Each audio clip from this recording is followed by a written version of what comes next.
안녕하세요. 방금 소개받은 지스트 고등과학기술연구소의 김준원입니다. 반갑습니다, 여러분.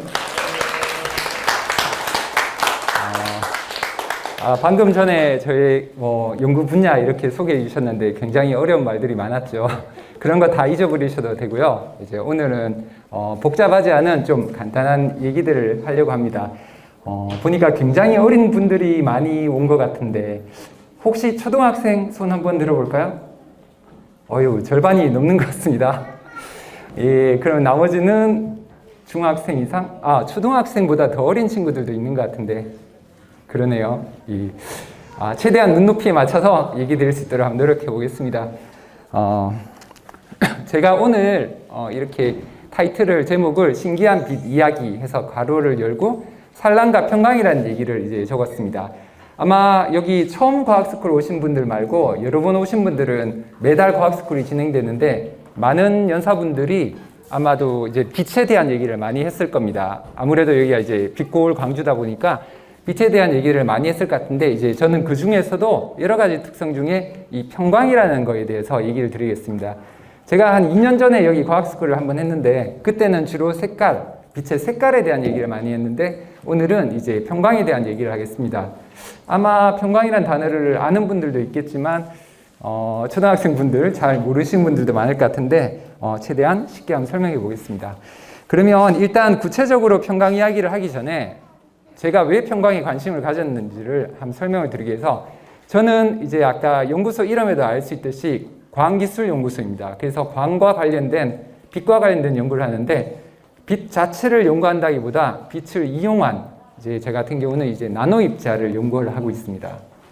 자, 나노 이런 말 많이 들어보셨죠? 굉장히 작은 사이즈를 가리키는데 이 나노라는 말이 여기 이제 알파벳 N으로 나타나는데 10의 마이너스 9승, 즉 10억 분의 1이라는 뜻을 나타내는 이제 접두사입니다. 제가 연구하는 이런 나노 입자가 보통 이제 10에서 100나노미터, 그러니까 한 수십 나노미터 사이 크기를 가지고 있는데 이렇게 동그란 공같이 생긴 애도 있고 막대같이 생긴 애도 있고 무슨 껍데기같이 생겼거나 울퉁불퉁하게 생긴 애들도 있습니다. 그럼 이런 입자들을 연구를 하는데 문제는 너무 작다는 거죠. 자, 우리가 눈으로 볼 수 있는 가장 작은 사이즈가 0.1mm 정도인데 그거보다 거의 10,000분의 1 가까이 작습니다. 그럼 이런 작은 것들을 우리가 이제 작은 걸 볼 때 쓰는 게 현미경이죠. 이제 광학 현미경으로 봐도 너무 작아서 눈으로 이 구조를 볼 수가 없습니다. 그러니까 입자가 있는지 없는지는 알 수 있습니다. 있으면 빛이 이제 어떠한 모양으로 보이는데 얘가 그 빛을 보고 동그랗게 생겼는지 막대기로 생겼는지 이렇게 생겼는지 구별이 안 가요. 이 광학 현미경으로는. 그래서 우리는 이제 현미경으로 광학 현미경으로 이 모양을 보기보다 그 대신에 간접적인 방법으로 이제 아까 제가 빛을 이용한다고 했잖아요. 빛을 쏴주고 거기서 변하는 빛들의 특성을 관찰해서 간접적으로 이 입자들의 어떤 구조에 대한 것을 연구를 합니다. 자, 여기 입자들이 있는데 우리가 이제 빛을 쏴준다고 생각하면 크게 세 가지가 일어날 수 있습니다. 흡수가 되거나 아니면 빛의 방향이 바뀌어서 산란이 되거나 그것도 아니면 나머지들은 이제 빛하고 상호작용 없이 그냥 통과를 해서 투과가 됩니다. 그럼 결국 들어간 빛이 요 셋 중에 하나가 되는데 자, 보시면 빛에 투과되거나 산란된 빛을 하나를 딱 잡아서 관찰을 해보면 이 특성이 변했습니다. 그러니까 들어간 빛과 나온 빛이 특성이 변했습니다. 예를 들면 밝기가 어두워진다거나 그럼 밝기가 얼마나 어두워지느냐 많이 어두워지면 농도가 진하다는 정보를 얻을 수 있겠죠. 또한 모든 색깔의 빛이 똑같은 정도로 어두워지는 게 아니라 색깔에 따라서 어떤 애는 예를 들면 녹색은 더 많이 어두워지고 빨간색, 파란색은 덜 어두워진다. 이러면 그런 특성을 이용해서 이게 무슨 물질로 이루어져 있다거나 아니면 어떤 크기라거나 이런 정보를 얻을 수 있습니다. 그래서 어쨌든 나오는 빛의 특성의 변화를 관찰해서 우리가 이 정보를 얻기 위해서 노력하는데요. 우리가 밝기, 색깔은 흔히 생각할 수 있는데 그 나머지 하나가 더 있는 게 바로 이제 평광입니다.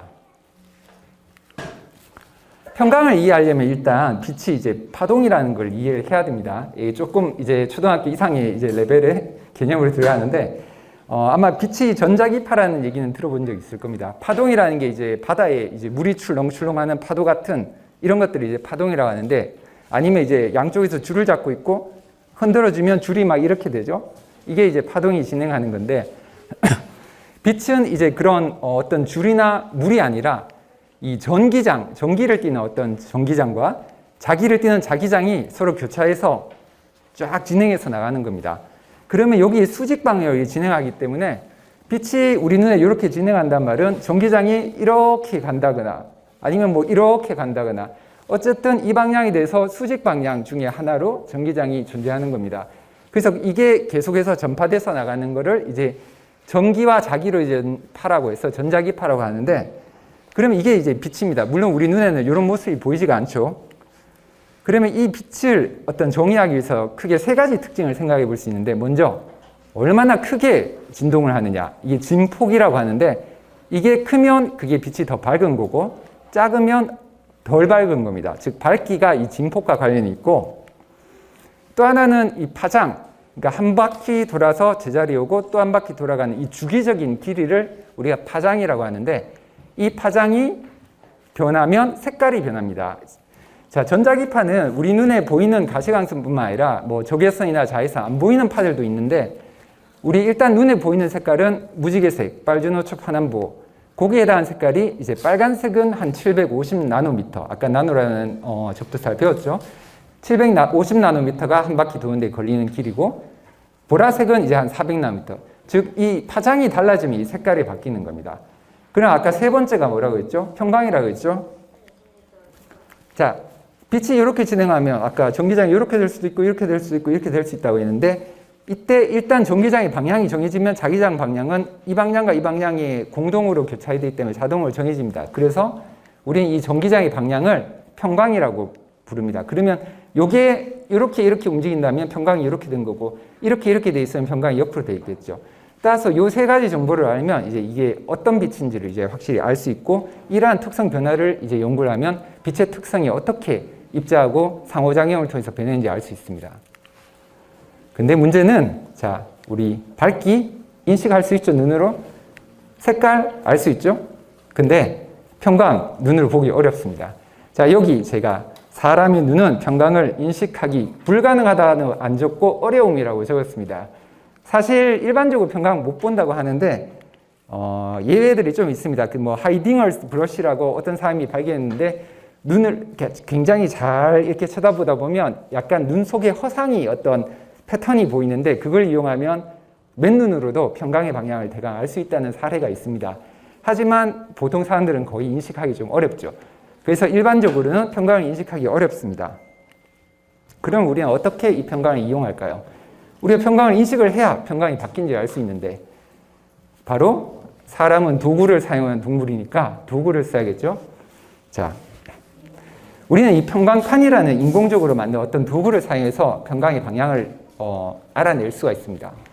어떤 빛이 있을 때 이 평광판을 쓰면 평광판이라는 게 이제 어떤 고분자 필름을 이렇게 쫙 늘려가지고 한쪽으로 정렬시킨 건데 그 정렬 방향을 이용하면 이제 이 빛이 특정 이 방향만 통과할 수 있게 만들 수 있습니다. 그러면 어떤 빛이 평광이 이쪽인지 이쪽인지 모르겠는데 얘를 이 방향으로 딱 향하게 하고 빛을 봤더니 제일 세게 통과하는데 교차하게 놓고 보니까 통과 안 하더라. 그러면 들어오는 빛이 이 방향으로 평광이 돼 있다는 걸 알 수 있습니다. 거꾸로 막 섞여 있는 빛을 여기 통과시키면 또 평광된 빛을 구할 수가 있겠죠. 이렇게 이제 한쪽 방향으로만 완전히 평광된 거를 이제 우리는 완전 평광됐다 또는 폴라라이즈드 됐다고 할 수 있고 이렇게 다 섞여 있는 걸 이제 언폴라라이즈라고 하는데 이게 한국 용어는 좀 한글 용어가 익숙하지 않은데 무평광이라고 부르겠습니다. 근데 사실 이걸 보면 이 모든 방향에 전기장이 다 있을 수는 없어요. 어느 순간 그 순간에 찰칵 사진을 찍으면 한쪽 방향만 무조건 있어야 됩니다. 그러면 이게 뭐냐 그러면 실제는 아주 짧은 시간 동안 어느 순간은 이 방향 또 어떤 순간은 이 방향 이게 랜덤하게 그러니까 마구잡이로 계속 평광 방향이 막 바뀌어서 나오는 빛인데 워낙 빠르게 바뀌기 때문에 사람의 눈은 이게 이제 모든 빛 평광 방향이 섞여 있다고 봅니다. 그래서 이것은 이제 모든 방향이 똑같은 확률로 나오면 무평광. 근데 이쪽이 좀 더 많이 나오고 이쪽이 좀 적게 나오면 이건 이제 부분 요 사이에 대해서 부분적으로 평광됐다고 이제 부를 수 있습니다.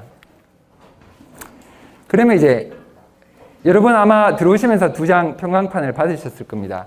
이 평강판을 서로 수직으로 교차를 하게 되면 이쪽으로 나온 빛만 통과했기 때문에 여기서는 완전히 막혀서 빛이 안 나오게 됩니다. 그래서 이렇게 돌려보시면 여기가 어두워서 잘 보이려나 모르겠는데 이렇게 교차되게 놓으면 빛이 아예 안 통과해서 까맣게 보이는 반면에 같은 방향으로 놓으면 이제 빛이 통과해서 마치 한 장을 보는 것 같이 보입니다. 지금 여러분들 가지고 계신 게 사실은 보호 필름이 양쪽에 다 붙어 있기 때문에 아까 제가 한번 떼보려 했는데 손으로 잘 안 떼지더라고요. 나중에 집에 가셔서 아마 칼 같은 거 이용해서 잘 떼보시면 좀 더 선명하게 보실 수 있을 겁니다. 근데 일단은 한번 돌려보시면 완전히 어두워지는 부분이 있을 겁니다. 그래서 이렇게 되면 사실 이 두 개가 상대적으로 교차한다는 건 알 수 있는데 문제는 한 장이 그 각각이 얘가 이쪽인지 얘가 이쪽인지 구별이 안 가겠죠. 근데 그것도 이제 나중에 제 강의를 듣다 보면 쉽게 알 수 있는 방법을 소개해 드리겠습니다. 자, 이 평강을 이제 우리 사람들은 많이 이용을 하는데 가장 대표적인 이용 사례가 LCD, 리퀴드 크리스탈 디스플레이라고 이제 액정 화면입니다. 컴퓨터 모니터 같은데 이런 게 다 이제 액정 화면으로 돼 있죠. 아마 액정이란 말은 여러분들 다 익숙하실 텐데 실제 이 모니터의 구조를 보면 뒤쪽에 이제 빛을 내는 백라이트라는 광원이 있고 두 개의 이제 교차된 평강판이 있고 그 사이에 이제 액정이 존재합니다. 근데 이 액정이 자연적인 상태에서는 이 평강판 방향으로 이제 정렬을 하기 때문에 요 위에는 이쪽으로 여기는 이쪽으로 해서 약간 이렇게 트위스트 되면서 액정이 이제 나선형으로 있어서 빛을 쏴주면 이 액정 방향을 따라서 들어가는 평강도 연속적으로 이렇게 바뀌어가지고 결국 통과를 할 수 있습니다. 근데 여기다가 이제 전압을 딱 걸어주면 얘가 강제적으로 모두 딱 정렬을 시켜버리면 지나간 동안 액정 구간에서는 이제 평강이 안 바뀌기 때문에 여기서 완전히 막혀서 어두워지죠. 그러면 전압을 걸었다 껐다 하면 그걸로 이제 켰다 껐다를 할 수 있는데 모니터 같은 화면을 보면 아주 작은 픽셀 그냥 하나하나의 화소들로 이루어졌는데 그 각각 RGB 색깔 같은 게 있어서 그걸 선택적으로 껐다 켰다 이런 식으로 반도체로 해주면 이제 우리가 원하는 어떤 이런 패턴을 볼 수가 있습니다. 지금 요 왼쪽은 제 실험실에, 제 연구실에서 이제 사용하는 컴퓨터인데요. 잠시만요. 왜 이렇게 회전이 돼 버렸을까요? 잠깐만요. 아까 제대로 됐었는데 이게 돌아가 버렸네요, 지금. 그래서 이게 지금 회전을 하면서 필름을 앞에서 제가 이렇게 돌려보니까 까맣게 보이는 부분들이 이제 생기죠. 그 말 자체가 여기 액정 화면에서 나오는 부분이 여기처럼 이제 평강된 빛이라는 걸 이제 알 수 있습니다. 그럼 모든 액정 화면에서 다 돼야 될 텐데 가장 쉬운 근처에 있는 액정 화면이 여러분들 스마트폰인데 문제는 보호 필름이 있으면 그게 잘 안 보입니다. 그러니까 보호 필름을 통과해서 나오다 보면 이 평강이 바뀌어서 아마 지금 여러분 스마트폰에다가 대봐도 완전히 까매지지는 않을 겁니다. 그래서 제일 좋은 게 우리가 이제 컴퓨터 화면은 모니터 화면은 보호 필름 안 쓰니까 거기 가셔서 집에 있는 데스크탑 컴퓨터 모니터에서 한번 해보시면 이제 확인이 될 겁니다. 자, 근데 그러면 우리가 인위적인 것이 아니라 자연 그대로의 빛은 어떻게 돼 있을까? 대표적인 자연 그대로의 광원이 이제 태양광이죠. 태양에서 나오는 빛이 보면 다 무평강입니다. 아까 이제 평강이 특별히 없어요. 그러면 자연계에는 평강된 빛이 없는가? 크게 두 가지 프로세스에서 이게 평강이 될 수 있는데 첫 번째 한 가지는 물이나 이런 나뭇잎과 같은 어떤 그 맨질맨질한 면에서 반사가 될 때 이제 빛이 무평강된 빛이 반사될 때 특정 각도에서 굉장히 평강된 빛이 나옵니다. 또 하나는 이제 공기 중에 있는 공기 분자에 의해서 빛이 산란될 때 또 평강이 된 빛이 나올 수 있습니다. 그래서 오늘 이 두 가지 사례에 대해서 좀 더 자세하게 살펴보겠습니다. 먼저 이제 산란에 대해서 한번 살펴보면 산란이라는 것은 결국 빛이 안에 아무것도 없으면 빛은 직진하죠. 계속 가는데 뭔가 굴절률이 다른 어떤 입자가 존재하면 그 표면에서 빛의 방향이 바뀝니다. 그래서 막 여기저기로 이렇게 빛이 흩어지는 걸 우리가 이제 산란이라고 하는데 굴절률이 같으면 물질이 있더라도 빛은 구별 못하고 투명 인간처럼 그냥 지나갑니다. 그래서 이 대표적인 어떤 사례가 이 젤리 마블이라는 이 구슬인데 약간 고분자로 만들어진 몰랑몰랑한 구슬인데 굴절률이 거의 물하고 같습니다. 그래서 공기 중에 이렇게 마른 상태로 두면 공기와 물의 굴절률 차이 때문에 얘는 이제 구슬과 공기의 굴절률 차이로 이렇게 뚜렷하게 존재하는 게 보이지만 물을 부어주면 이와 같이 굴절률을 같게 매칭을 시켜주면 이제 마치 없는 것처럼 빛은 그냥 통과해버리죠. 자, 그러면 이 굴절률이 달라져야 이제 산란이 된다는 걸 아는데 여기서 이렇게 개념으로는 평강이라는 개념이 들어가지 않겠죠. 우리가 평강이라는 개념으로 이해를 하려면 이 빛을 역시 이제 파동의 개념으로 어떻게 산란을 설명할 수 있느냐를 살펴봐야 됩니다. 자, 여기가 이제 조금 어려운데 한번 잘 들어보시면 아까 이제 빛이 이런 전자기파라고 했죠. 이렇게 지금 빛이 가고 있습니다.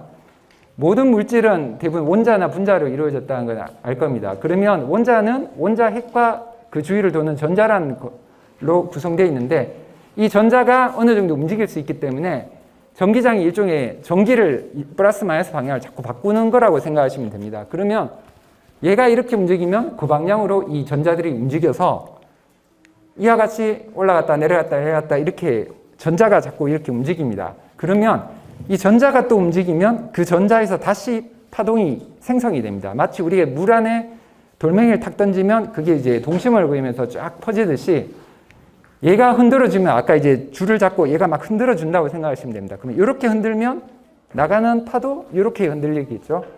근데 이제 가는 방향은 여러 방향으로 이렇게 다 퍼지게 됩니다. 그래서 이렇게 다시 방출되는 빛을 우리는 아까처럼 빛이 요 입자에 부딪혀서 산란된다는 것을 이제 파동적인 개념으로 설명하면 이렇게 되는데 그러면 이렇게 움직이는 게 이게 평강 방향이면 나오는 것도 얘하고 동일한 평강 방향을 가질 수밖에 없습니다. 좀 더 자세하게 보면 여기 입자가 있고 들어가는 빛이 있는데 평강이 이렇게 돼서 들어가면 흔들리는 전자도 이렇게 흔들리겠죠. 그러면 이렇게 흔드니까 나오는 것도 다 이 방향으로 평강이 나옵니다.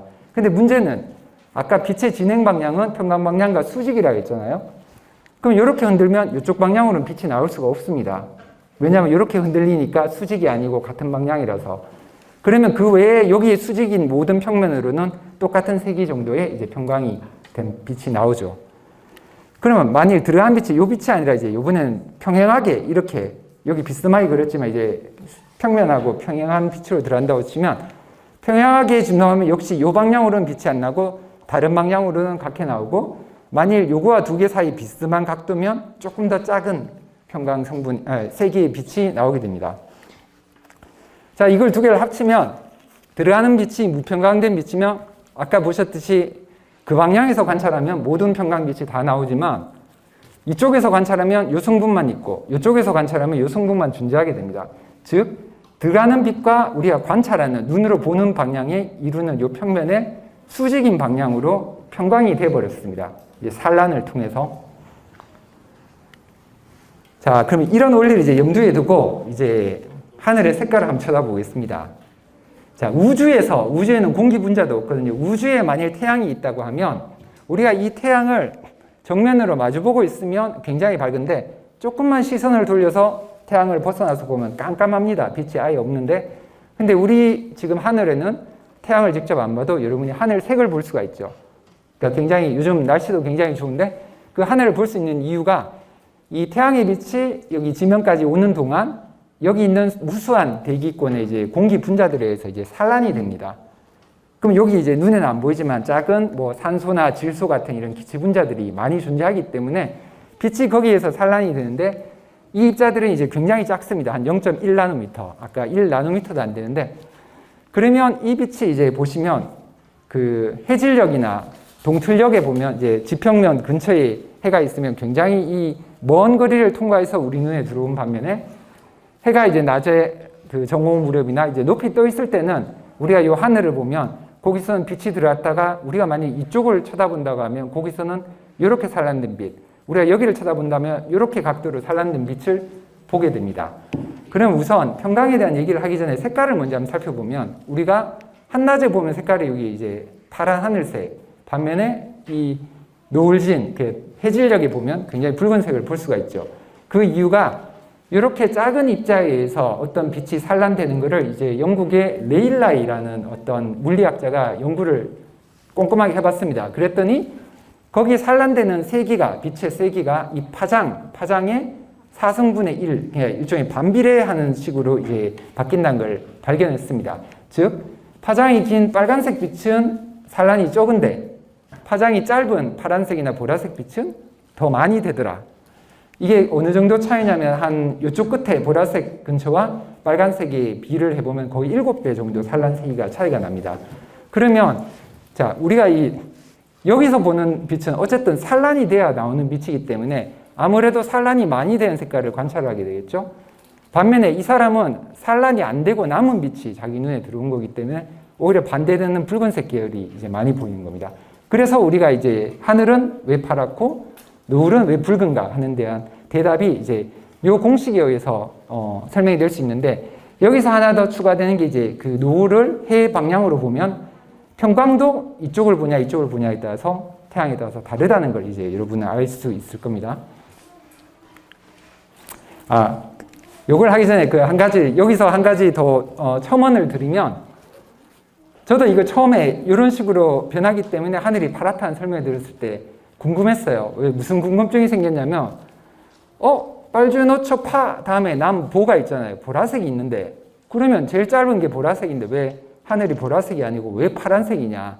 대부분 사람들이 파란 하늘 이유를 이렇게 설명을 하는데 그게 궁금했는데 그 이유는 실제 한 2가지 정도가 있는데, 먼저 산란되는 정도는 얘가 더 크지만 태양에서 나온 빛 자체가 모든 색깔이 균일하지가 않아요. 그냥 태양 자체에서 발생하는 빛이 녹색이 가장 높고 여기 보시면 보라색보다 파란색이 더 진합니다. 그래서 이 원래 시작값이 얘가 더 크기 때문에 산란이 얘가 좀 더 되더라도 그 효과가 서로 상쇄되는 경향이 있고, 두 번째 효과는 우리 눈 안에는 이제 색깔을 인식할 수 있는 3가지 세포가 원추 세포가 있는데 그 중에 이제 파란 계열을 인식하는 요 세포의 감도를 살펴보면 이 보라색 영역보다는 좀 더 긴 파란색 쪽이 더 민감합니다. 그래서 이런 2가지 효과와 아까 앞에 그 레일라이 산란 효과까지 겹쳐져서 우리 눈에는 이제 하늘은 파란색으로 보이는 겁니다. 자, 그러면 청명한 하늘 아래 이제 태양이 있습니다. 그러면 아까 이 태양에서 우리가 이제 태양은 여기인데 눈은 이쪽을 쳐다본다고 생각하죠. 이렇게 이쪽 하늘을 딱 보면 이거는 결국 이렇게 들어와서 우리 눈에 산란된 빛을 보는 거기 때문에 이 직선과 우리 시선의 공동으로 만드는 면의 수직인 방향, 이 방향으로 평광이 되어 있습니다. 조금 더 가서 이쪽으로 가서 더 90도에 가까우면 더 선평광에 가깝게 되겠죠. 그러면 이렇게 보면 여기서는 평광이 이렇게 되고 여기는 이렇게 되고 이렇게 됩니다. 그러면 만일 우리가 해는 떠 있는데 딴 데는 맑은데 구름이 해를 딱 가렸다고 생각해 봅시다. 그러면 그 순간에 전체가 다 구름이 아니라 여기가 이제 가려져서 해의 위치가 안 보이게 됐을 때, 그때 우리는 이제 해의 위치를 알기 위해서 여기를 이제 평광판을 들고 여기 평광 방향 파악하고 해서 선을 딱 그어서 만나는 데를 찾으면 우리는 해의 위치를 해를 직접 보지도 않고 이제 알 수가 있겠죠. 자, 이런 평광 하늘이 이제 결국 다 평광으로 이루어진 어떤 패턴을 보이는데, 결국은 이제 해의 위치에 따라서 하늘의 평광 패턴이 많이 달라지게 됩니다. 먼저 해가 이제 동틀력이나 해질력, 그러니까 지평선 근처에 있을 때, 자, 여기 동쪽에 여기 빨간 거는 이제 사람이 이제 지켜보는 사람이고, 노란 게 이제 해라고 보면, 해가 이제 동쪽에서 이제 막 떠오를 때, 그때는 우리가 하늘 꼭대기를 쳐다보면 거의 90도에 가까이 산란이 되기 때문에 해의 방향과 이 방향의 수직인 이렇게 성분으로 이제 평광이 되어 있습니다. 그러니까 이렇게 쫙 따라서 결국 이렇게 평광 방향이 이렇게 되고, 가장 세게 나오는 평광이 이쪽이고, 우리가 해 근처를 보면 직접 보기 때문에 여기는 무평광 영역이겠죠. 반대로 이쪽도.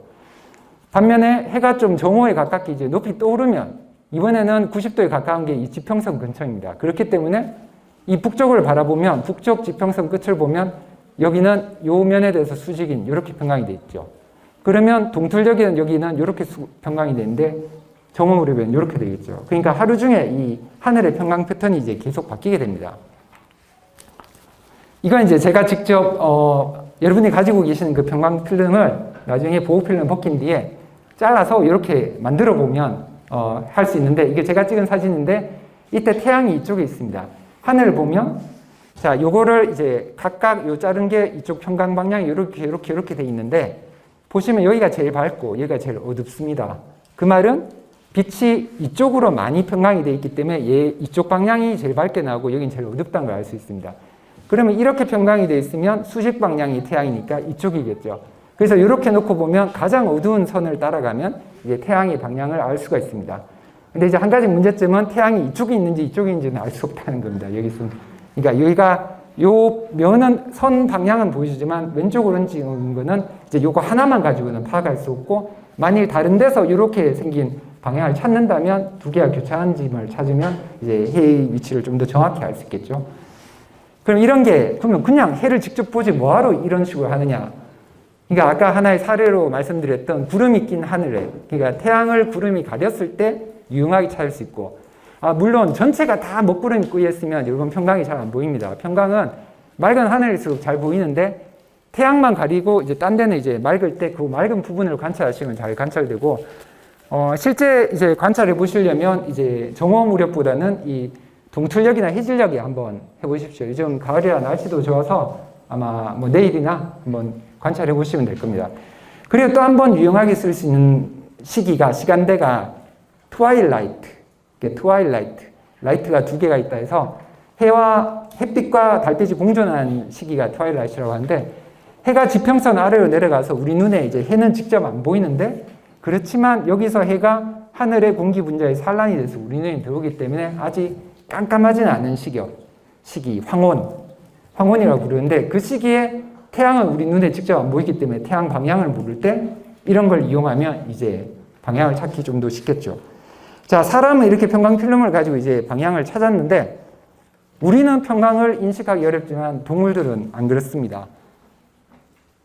태어날 때부터 이제 평광을 인식할 수 있는 동물들이 꽤 많은데요. 특히 곤충 중에 그런 동물들이 많습니다. 자, 그러면 아까 이제 결국 평광을 이용하면 뭐를 알 수 있느냐? 태양의 위치를 알 수 있죠. 태양의 위치가 왜 필요하냐? 방향을 잡을 때 필요합니다. 밤에는 우리가 뭐 별자리를 가지고 방향을 알 수 있다고 했는데, 낮에는 하늘에서 어떤 기준을 잡을 수 있는 물체가 태양밖에 없습니다. 그러면 태양의 위치를 알면 거기에 대한 어떤 기준점을 삼아서 방향을 알 수 있기 때문에 이제 나침반 역할을 할 수 있는데, 그럼 어떤 동물들이 이제 나침반이 필요할까요? 모든 동물이 다 나침반이 필요하진 않죠. 뭐 시간 나는 대로 여기 와서 살다가 저기 가서 살고 이런 애들은 이제 굳이 방향을 알 필요가 없어요. 그러면 방향을 알 필요가 있는 대표적인 동물이 먹이를 찾았는데 일단 집으로 가야 되는 동물들입니다. 자, 여러 명이 같이 한 집에 사는 동물들이 두 개가 있죠. 두 가지. 꿀벌과 개미죠. 그렇습니다. 대표적인 곤충이 이제 꿀벌과 개미. 얘들은 어쨌든 집으로 가야 되기 때문에 얘들은 평강을 인식할 것이 분명하다고 생각하고, 가장 먼저 과학자들이 이제 평강을 인식하는 동물 대상으로 실험해 본 게 이 꿀벌입니다. 여러분, 꿀벌은 방향을 알고 그거를 친구들한테 알려준다는 얘기 많이 들어봤죠? 팔자춤이라고 하죠. 제가 여기서 이제 그 팔자춤을 한번 보여드릴게요. 자, 먼저 이 실험을 간단하게 말씀드리면, 이게 이제 꿀벌 집입니다. 꿀벌 집은 보통 이렇게 수직으로 서 있어요. 이렇게 서 있으면 벌들이 엄청 달라붙어 있죠? 자, 이 과학자들이 여기 두 군데에 이제 실제 꽃 대신에 꿀물이 나오는 이런 장치를 여기 두 군데에 설치해 놓고, 요 꿀벌집에서 날아온 꿀벌이 꿀을 먹을 때마다 이 물감으로 붓으로 딱딱 칠해봤습니다. 이쪽에 온 꿀벌들은 초록색으로, 이쪽에 온 꿀벌은 이제 분홍색으로 칠했는데, 자, 여기 표시된 애들이 보이죠? 그 얘들은 여기 왔다 간 애들, 얘는 여기 왔다 갔던 애들인데,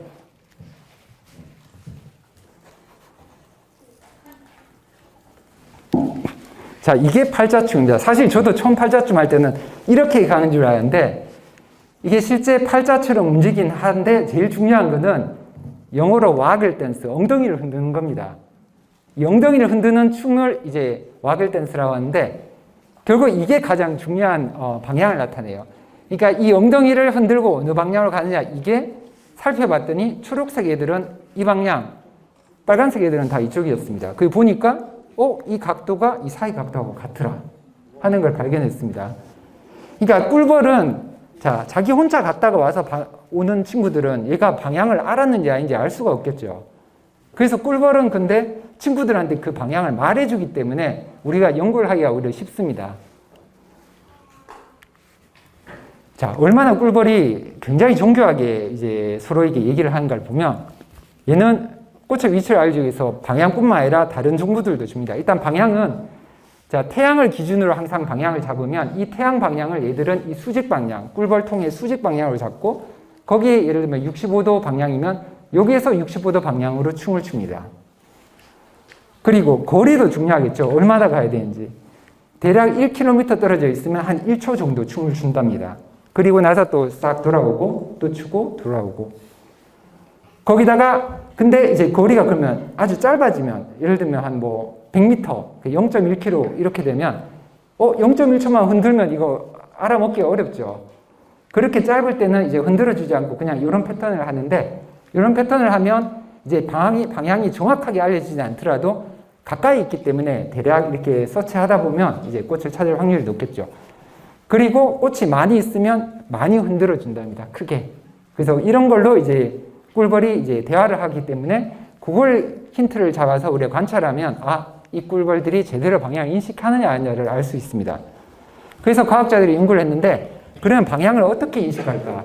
해가 떠 있는 날만 인식한 꿀벌이 아닌 게 아니라 진짜 구름 낀 하늘에도 꿀벌들이 방향을 잘 인식해서 서로에게 정확히 알려주는 걸 보고 사람들은 이 꿀벌들은 평강 방향을 인식하는구나 하는 생각을 하고 이제 실험을 해봤습니다. 여기는 인공적인 어떤 터널을 만들고 이제 꿀벌 집에서 나오는 부분에 이제 먹이를 뒀습니다. 그리고 꿀벌이 여기를 날아가서 꿀물이 나오는 먹이를 먹고 가게 했습니다. 근데 이 투명한 터널 위에 이제 평강판을 이렇게 덮어서 평강 방향을 이쪽으로 해서 실험을 해보고 이쪽으로 해서 실험을 해봤어요. 그러면 자, 먼저 이 사례를 볼게요. 평강 방향이 이렇게 돼 있는데 이렇게 이동했단 말은 자기가 평강 방향의 수직으로 이동한 거예요. 아까 평강 방향의 수직인 건 태양의 방향이라고 했죠. 그러면 얘는 지가 생각하기에 이제 여기 태양이 있다고 치면 평강 방향이 이렇게 되니까 하늘 꼭대기의 평강은 이렇게 돼 있고 내가 그 수직으로 갔으니까 태양을 등지고 갔거나 태양 쪽으로 갔거나 그쪽으로 갔다고 인식을 합니다. 그래서 돌아와서 얘가 친구들한테 와글 댄스 방향을 쳤더니 춤 방향이 이제 태양의 기준점이 위쪽이라 치면 이렇게 실제로 추돌한 겁니다. 반면에 평강 방향이 이렇게 되면 실제 얘는 이동은 똑같이 하더라도 평강 방향으로 이동했기 때문에 태양과 수직인 방향으로 이동했다 생각하고 90도 돌아가는 각도로 춤을 췄고 이제 여기서 한 걸음 더 나아가 과학자들이 같은 직선 터널인데 절반은 이렇게 평강, 절반은 이렇게 평강을 했습니다. 그렇게 해놓고 보니까 얘는 실제로는 직선 운동을 했는데 지금 얘가 인식하기에 여기까지 갈 때는 태양의 방향으로 갔다가 여기 갈 때는 태양과 90도 꺾인 방향으로 갔다고 자기가 이제 생각을 합니다. 이렇게 갔다가 이렇게 갔다고 생각하기 때문에 이제 친구들한테 알려줄 때는 요거를 이제 춤을 2번 추는 게 아니라 이걸 자기가 계산해서 요 대각선 각도를 이제 친구들한테 알려줘서 춤을 춥니다. 실제 해봤더니 그 춤 방향이 이렇게 대각선이 되어 있죠. 즉 얘들은 그 방향을 인식할 때는 어쨌든 평강을 이용해서 인식하더라는 걸 이제 확인을 한 겁니다. 자, 그럼 어떻게 평강을 인식하냐? 좀 신기하잖아요. 평강판도 없는데. 자, 이게 꿀벌이 눈인데 아마 곤충의 눈에 대해서 대부분 들어보셨을 텐데 보통 혼눈과 겹눈으로 이루어졌다고 합니다. 그 명암을 인식하는 혼눈이 여기 조그만데 가운데 몇 개 있고 이제 양쪽에 어떤 색깔이나 그 모양 같은 인식하는 겹눈이 있는데 이 겹눈을 자세히 살펴보면 약 5,000개 가까이 되는 난눈이 이렇게 조합이 돼서 이루어져 있습니다. 그 하나하나의 난눈을 딱 뜯어서 보니까 이렇게 길쭉하게 생겼는데 빛이 들어가면 여기 렌즈 역할을 하는 빛을 모아주는 기관이 있고 그게 이렇게 들어가서 신경까지 이렇게 전달이 돼서 뇌로 신호가 전달이 됩니다. 그럼 요 통과는 요 과정에서 빛이 흡수가 돼서 얼마나 흡수되냐는 걸 봐서 빛이 얼마나 센지를 아는데 얘를 단면을 딱 관찰해 보면 이렇게 생겼는데 지금 요 같은 경우 이제 9개의 어떤 세포가 감각세포가 한 세트로 이렇게 구성을 하고 있는데 각각마다 이제 특정 색깔을 더 잘 인식하거나 하는 애들이 있습니다. 그 중에 이제 UV, 자외선을 더 인식하는 애들이 A, B, C인데 보통 이 곤충들이 방향을 잡을 때 모든 파장의 빛이 아니라 자외선의 이제 평강을 주로 많이 인식을 하거든요. 근데 보면 이제 요 A, B, C의 이쪽을 보니까 이렇게 빛감이 보이죠? 얘를 뜯어서 봤더니 이렇게 생겼답니다.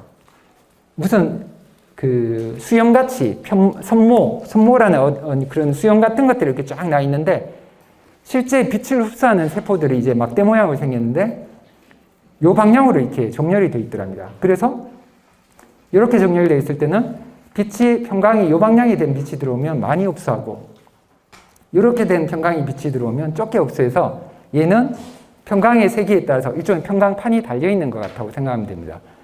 그러면 이제 얘는 여기 A하고 B는 이쪽 수직평강 성분을 많이 흡수를 할 거고 C는 수평평강 성분을 많이 흡수하기 때문에 요 각각의 평강, 그 세포에서 나오는 그 세기, 감각의 세기를 차이를 보면 아, 평강이 어느 정도 들어가 있느냐, 어느 쪽이 더 세냐는 걸 알 수 있습니다. 근데 참 신기한 게도 이 5,000개 있는 모두가 그런 인식 기능을 하는 게 아니라 그 중에 이 등 쪽에 달려있는 DRA라는 부분, 그러니까 등 쪽의 가장자리라는 영어 뜻인데 여기에 한 150개 정도의 이제 남는 세포만 그런 역할을 한답니다. 그러니까 하늘의 평강을 봐야 되니까 어차피 여기는 필요가 없겠죠. 거기 맞게 이제 진화를 한 겁니다. 자, 꿀벌 다음으로 이제 또 대표적인 게 아까 이제 개미라고 했는데 그 사막에 사는 개미를 이제 과학자가 연구해 봤습니다. 보통 개미가 이제 어떤 길을 갔다가 친구들한테 그 길을 알려줄 때 페로몬을 뿜는다고 아마 들어보셨을 겁니다. 근데 사막에서는 이제 워낙 뜨겁다 보니 페로몬이 또 빨리 증발하고 게다가 이제 뭐 첫 번째 이동했던 개미는 페로몬을 자기 스스로 자기 앞에 페로몬을 남긴 애가 없으니까 어쨌든 자기가 길을 발견해야겠죠. 근데 재밌는 게 먹이를 찾을 때는 어디 있는지 모르니까 이렇게 왔다 갔다 막 움직이다가 먹이를 딱 발견하고 나면 그때부터는 자기 집까지 직선 코스로 오더랍니다. 그러면 굉장히 신기한 게 얘는 어떤 데서도 여기서 오면 직선 이렇게 여기서 출발하면 이렇게 되려면 자기가 이동한 경로를 계속 기억을 하고 있다는 겁니다. 그걸 위해서 방향 인식뿐만 아니라 이제 몇 발자국을 걸었는지 이 스텝 수도 자기가 인식을 해서 그걸 계산해서 계속 이거를 계속 다시 재조정을 해가지고 자기가 지금 있는 곳에서의 집 방향을 계속 계산을 한 겁니다.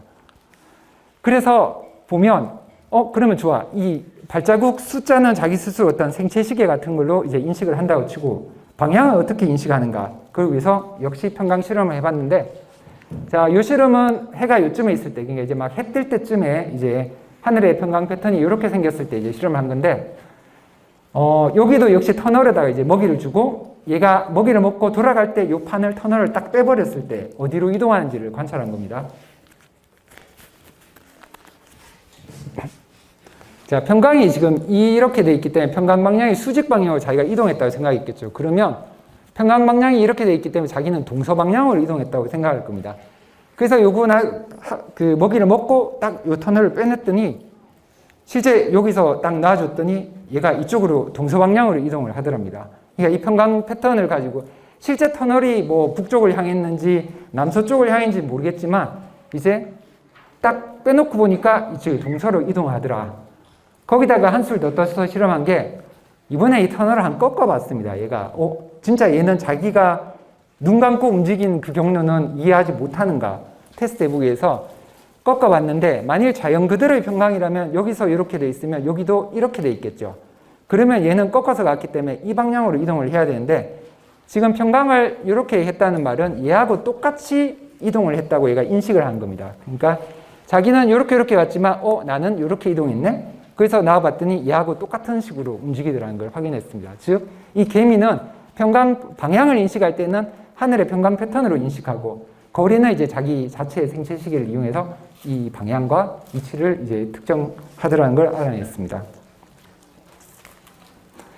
자, 세 번째 이 그 평강, 산란에 의한 평강을 이용하는 동물이 쇠똥구리입니다. 쇠똥구리 아시죠? 아마 책에 많이 나올 텐데 쇠똥을 이제 좋아하는 애예요. 그래서 쇠똥을 굴려서 가는데 보시면 여기가 눈입니다. 물구나무를 써서 뒤로 굴려가고 있어요. 이 쇠똥구리를 관찰해 봤더니 쇠똥구리가 쇠똥을 막 가다가 쇠똥을 발견했어요. 그럼 일단 딱 떼서 볼을 만든 뒤에 그때부터는 굴렸더니 여기가 이제 쇠똥 발견 지점입니다. 그때부터 얘 이동 경로를 봤더니 최단거리로 여기서 벗어났어요. 직선으로. 이렇게 가거나 실험을 여러 번 했는데 어쨌든 최단거리로 이렇게 도망을 가더랍니다. 그 이유가 사실 쇠똥 우리는 별로 안 좋아하지만 얘들한테는 굉장히 중요한 겁니다. 그래서 가다가 자기들끼리 막 뺐어요. 좀 더 힘센 애가 와가지고 쇠똥을 뺏어가기도 하고 또 쇠똥구리를 이제 잡아먹기 위한 동물들이 오기도 하고 그런 경쟁자들이 많기 때문에 최대한 일단 확보를 했다 하면 최대한 빨리 도망을 갑니다. 근데 보니까 쇠똥구리는 이렇게 낮에 움직이는 주행성 동물도 있고 밤에 움직이는 야행성 동물도 있는데 이런 동물들이 이제 보니까 달빛이 있을 때는 그 평광빛을 이용해서 굉장히 잘 이동하는데 캄캄한 먹구름이 가득 끼어 있는 하늘에 달빛도 없을 때는 얘가 방향을 못 찾고 막 이렇게 이동을 하더랍니다. 거기다가 추가적으로 이제 이동하는 과정에서 요쯤에서 자연 그대로의 평광과 돌아가는 반대 방향의 평광판을 딱 얹었더니 얘가 꺾어서 가다가 또 그 평광판을 벗어나서는 이렇게 이동을 했습니다. 그래서 얘도 분명히 평광을 인식하는데 얘는 이제 좀 한 가지 재밌는 게 뭐냐면 얘는 걸어가는 동안 계속 인식하는 게 아니라 쇠똥구리는 한 번씩 춤을 추다가 굴립니다. 자, 가면서 계속 보는 게 아니라 올라가가지고 이렇게 방향을 막 찾아요. 이걸 이제 댄스라고 하고 그러고 나서 이제 롤 합니다. 댄스 롤 해서 가는데 이 굴리는 과정에서는 얘는 방향을 안 봐요. 올라가서 춤출 때 일단 방향 찾고 그 다음부터는 거의 안 보고 굴리다가 또 중간에 잠깐 멈춰서 올라가서 찾고 굴리고 그런 식으로 이제 새똥구리들은 이제 한답니다. 시간 관계상 빨리 좀 해야겠네요. 자, 이제 산란 얘기는 끝났고 이제 두 번째 반사에 의한 평강에 대해서 한번 살펴보겠습니다. 반사에 의한 평강은 언제 나오냐면 이제 금속이 아닌 표면에서 매끈한 표면에서 이제 빛이 반사될 때 나옵니다. 그 자연 그대로는 이 금속 표면이 없겠죠. 대표적으로 이제 물이나 나뭇잎 같은 그런 표면에 빛이 반사할 때 수직으로 입사해서 나올 때는 무평광빛이 들어가면 그냥 무평광빛이 나옵니다. 그게 평광이 안 되는데 이걸 입사각, 반사각을 점점점 기울여서 넣으면 어떤 특정 각도에서는 완전히 평광된 빛이 나온답니다. 이 그림은 이렇게 그랬는데 실제 평광 방향은 요 면에 평행한 요 성분만 남게 됩니다.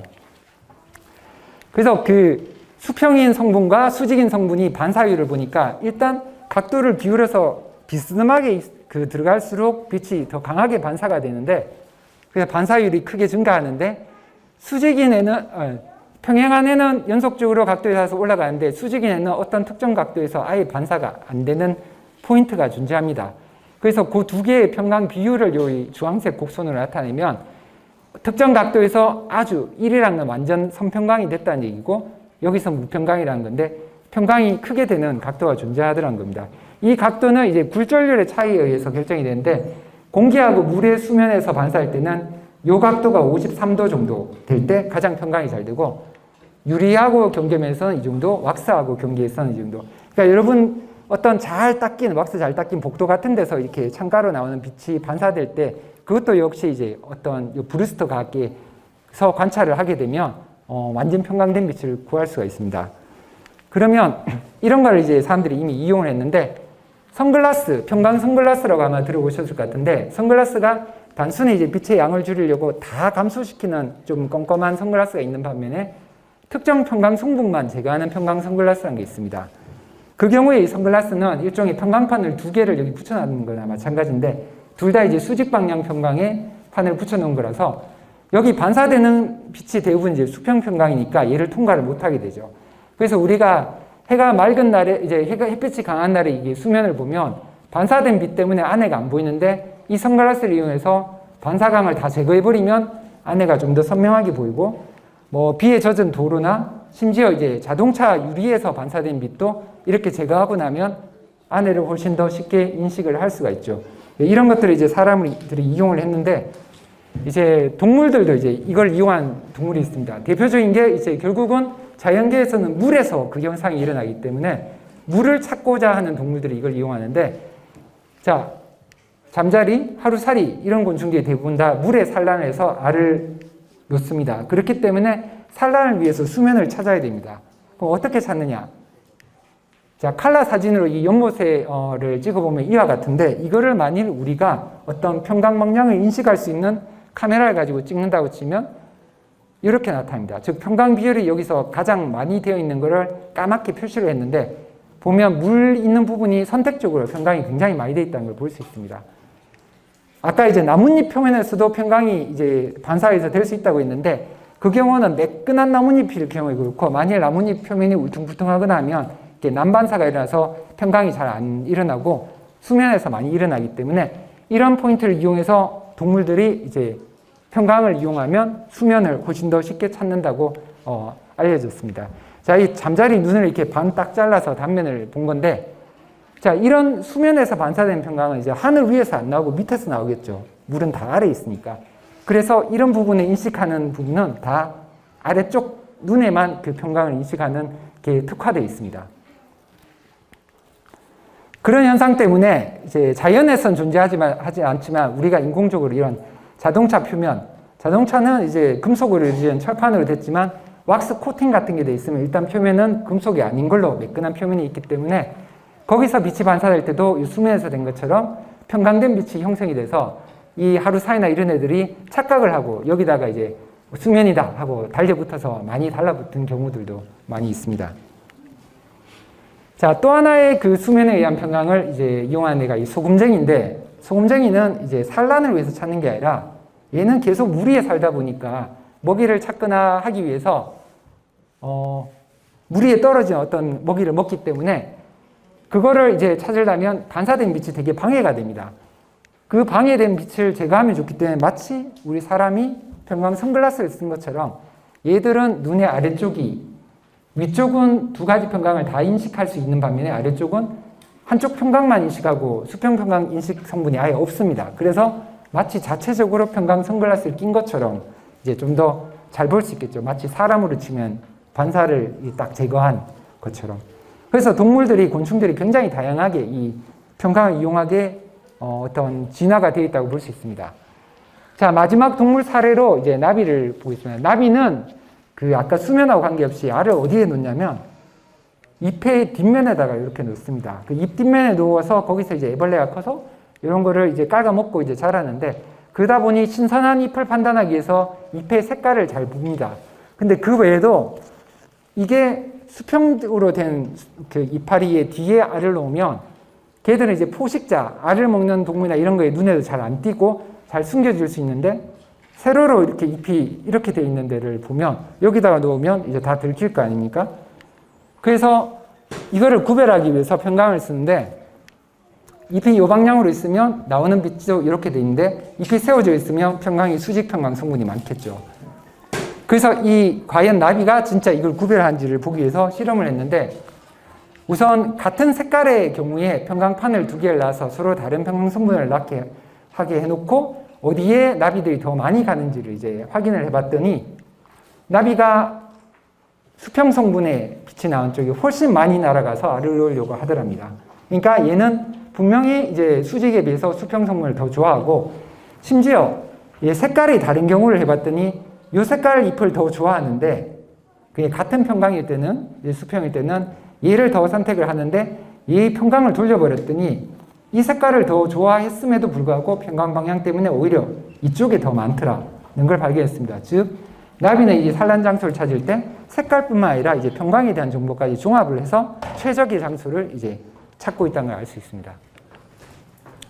자, 그러면 사람은 어떻게 역사 속에 우리 이용한 사례가 있을까요? 우리가 이 평강 필름 아까 인공적으로 만들었다고 했는데, 그럼 그게 만들어지기 전에는 어떻게 이용한 사례가 있었는지 한번 살펴봅시다.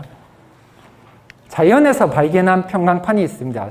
방해석 또는 캘사이트라고 하는데, 얘는 아까 그런 평강판 하나하고는 좀 성질이 다른데, 이 결정을 통해서 어떤 물건을 보면 이렇게 상이 두 개로 분리돼서 보입니다. 그 이유를 과학자들이 관찰해 봤더니, 평강 방향에 따라서 어떤 빛은 그대로 직진한 반면에 어떤 빛은 약간 이렇게 꺾어져서 나올 때 두 개로 갈라져서 나온다는 걸 관찰했습니다. 실제 여기서 보이는 선 하나 위에 이제 이 방해석을 두면 이렇게 선이 두 개로 보이는데, 평강판을 놔봤더니 여기서 나온 빛은 요 성분, 수직인 성분은 이쪽만큼 조금 떨어져서 나온다는 걸 이제 확인을 했습니다. 그냥 마치 요거 하나만 있으면 이 지금 서로 교차된 평강판 두 개가 위아래로 나란히 있는 것과 똑같은 효과가 있다고 생각하시면 됩니다. 그러면 이거는 이제 자연에서 발견될 수 있겠죠. 그러면 자연에서 이걸 찾으면 이런 하나하나의 평강 필름은 아니지만 옛날 사람들도 이제 어떤 평강에 대한 것을 인식할 수 있었을 겁니다. 그 사례가 바이킹입니다. 바이킹, 이 노르웨이나 덴마크 같은 데 있는 아주 유명한 해적이죠. 이 해적들이 굉장히 항해술이 뛰어난 걸로 알려져 있습니다. 얼마나 항해술이 뛰어났냐면, 자, 노르웨이에서 출발해서 배를 타고 아이슬란드, 그린란드까지 가서 심지어 빈란드라는 데까지 갔답니다. 이게 어디냐면 캐나다예요. 아메리카 대륙. 그러니까 콜럼부스보다 오히려 바이킹이 더 빨리 발견했다는 이야기들이 요즘은 이제 정설로 여겨지고 있습니다. 그러면 이렇게 먼 거리를 이제 얘를 항해를 하려면 어쨌든 방향을 알아야 되는데 요즘 같으면 뭐 자석으로 된 나침판을 쓰거나 아니면 뭐 다양한 전자기기들을 이용해서 할 텐데 옛날에는 그런 것들도 없었습니다. 그래서 사람들이 어떻게 이렇게 항해수를 뛰어나게 갔을까 이제 역사책을 찾아보니까 13세기경에 씌어진 바이킹 사가라는 게 이제 용전설 같은 이야기인데 거기에 태양의 돌이라는 것에 대한 언급이 나오더랍니다. 그러니까 태양이 구름에 가려서 보이지 않을 때 어떤 선원 한 명이 이제 돌을 들고 위를 하늘을 쳐다보더니 태양의 방향을 알고 이제 방향을 제시했더라 하는 이야기가 나와서 사람들이 그 당시에 있는 이 태양의 돌이 아마 앞에서 말한 방해석이 아닐까 하는 추측을 했는데 아직까지 바이킹의 유적이나 이런 데서 그 돌이 직접 발견되지는 않았기 때문에 확인은 못했습니다. 근데 그러던 와중에 우연히도 16세기경에 침몰한 그 엘리자베스 시대 난파선, 그러니까 바이킹이 탔던 배는 아닌데 그보다 좀 한참 뒤인데 어떤 바다에 깔아앉았던 이 난파선에서 건져봤더니 거기에 선실에 어떤 돌덩어리가 하나 있었는데 그 성분을 분석해봤더니 이 방해석에 대한 성분이 있었다는 걸 찾았습니다. 그래서 그걸 가지고 이제 사람들이 어떤 연구를 해봤더니 이게 있으면 확실히 방향을 찾을 때 더 정확한 경로를 찾을 수 있다는 것을 이제 컴퓨터 시뮬레이션 같은 걸 통해서 분석을 했고 실제 이 방해석을 본다는 것은 우리가 아까 봤듯이 이제 두 가지 성분의 방향에 서로 다른 교차된 평광판 두 개를 동시에 놓고 보는 거하고 똑같습니다. 그럼 만일 태양이 아까 이제 여기 있어서 평광 패턴이 이렇게 되면 사람이 이쪽을 보면 태양 방향이니까 무평광이니까 위아래가 같은 밝기고 이쪽을 보면 같은 밝기겠죠.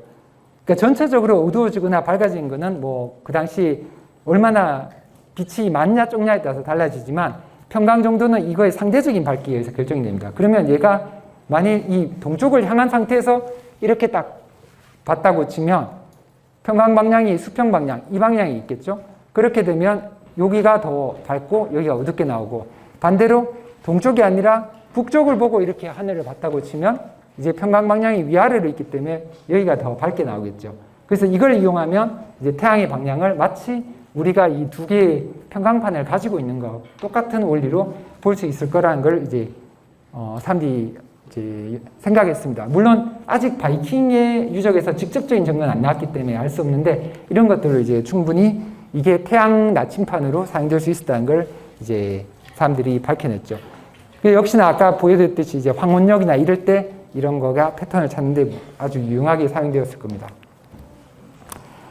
자, 그러면 이제 마지막으로 한 몇 장 더 보여드릴 거는 이제 그러면 이게 진짜 그럼 제가 하는 물론 앞에 제가 동물 연구들은 제가 직접 하고 있는 연구는 아닙니다. 이제 여러분들에게 소개해드리기 위해서 이제 평광에 대한 개념 때문에 이제 말씀드린 거고 이걸 가지고 이제 저는 금속 나노 입자를 주로 연구하는데 그러니까 그 중에서 이제 금이나 은 같은 귀금속으로 된 나노 입자들을 저는 주로 연구를 하고 있습니다. 그래서 이거에 이제 빛을 들어왔을 때 빛에 산란되거나 투과된 빛의 밝기나 색깔이나 평광과 같은 특성이 변화된 것들을 이제 관찰을 하는데 왜 귀금속 하필이면 뭐 제가 보석류를 좋아해서 귀금속을 연구하는 건 아니고요. 얘들이 굉장히 특이합니다. 그러니까 이게 아닌 일반 다른 걸로 이루어진 나노 입자들은 산란 특성이 이와 같습니다. 아까 이제 공기 분자 아니면 물방울이나 금속이 아닌 이런 물질들의 작은 입자로 된 입자에다가 이제 빛이 쏴졌을 때는 아까 산란 강도가 이 파장에 따라서 이렇게 바뀌는데 특이하게도 귀금속으로 된 나노 입자는 특정 색깔이 굉장히 강하게 산란이 되거나 흡수가 됩니다. 여러분 이 얼핏 봐서는 이 두 중에 이쪽이 금색 같죠. 근데 이게 지금 물 안에 구형의 귀금속 나노 입자들을 이렇게 퍼뜨려 놓은 건데 섞어 놓은 건데 이쪽이 금이고 이쪽이 은입니다. 금이 나노입자가 나노입자 사이즈로 가면 얘는 녹색 계열을 굉장히 강하게 흡수하거나 산란을 하게 돼서 통과된 빛은 이와 같은 붉은색 계열이 나오고 반대로 은 나노입자는 파란색 계열을 굉장히 강하게 산란해서 투과되는 색이 이제 노란색 계열이 나옵니다. 여러분 그 코로나 테스트 할 때나 임신 진단 키트 같은데 빨간색 줄 2개 아시죠? 그것도 이 금 나노 입자를 이용했기 때문에 그 색깔이 나온 겁니다. 실제 어떤 다른 시료가 아니라 거의 금 나노 입자들이 그 선에 딱 붙었을 때 강하게 선으로 나온 걸 이용해서 만든 센서인데, 어쨌든 이와 같은 색깔의 특성이 있고, 또 이 구형의 그 입자의 크기가 커질수록 조금씩 이 색깔이 달라집니다. 따라서 이 색깔의 위치와 그 밝기의 변화를 보면 이게 무슨 물질로 되어 있는가, 그리고 크기는 어느 정도인가, 이런 정보를 얻을 수 있습니다. 그러면 아까 이제 색깔과 밝기 외에 평광을 이용한다 했죠.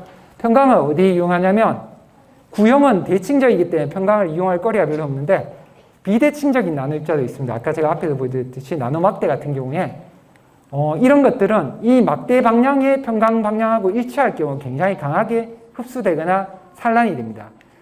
얘 같은 경우는 이게 우리 눈에 안 보이는 어떤 적외선 영역에서 굉장히 강하게 산란이 되거나 흡수가 되는데, 이게 평광 방향하고 맞았을 때는 강한데 안 맞았을 때는 약하게 됩니다. 그래서 마구잡이로 섞여져 있는 방향일 때는 특정 이 평광판을 돌려봤자 변화가 없지만, 한쪽으로 딱 정렬되어 있는 입자들의 경우에 나오는 빛을 평광판을 돌려가면서 보면 이 방향이 일치할 경우에는 굉장히 세게 나오는데, 각이 90도 교차됐을 경우에는 확 줄어듭니다.